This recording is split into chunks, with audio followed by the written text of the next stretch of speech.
今天我们来焊接一个三通件儿，这是一个三通，需要用激光把这个缝隙焊起来，就是把这个小的放在这个拧上的，拧上之后呢，需要沿着这个，大家看一下，沿着这个缝隙，对，沿着这个缝隙这个地方，整个的一周把它焊接住，来达到密封的效果。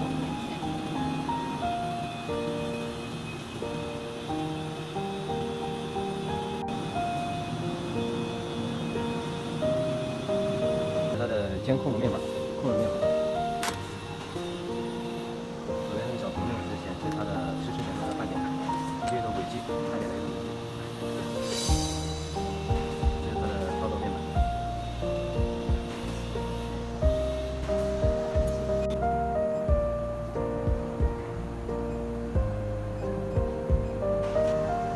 开始了。开始了。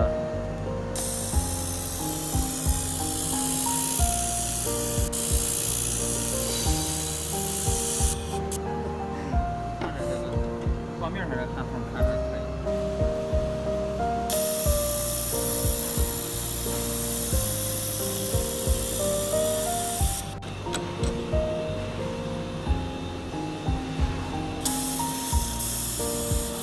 来。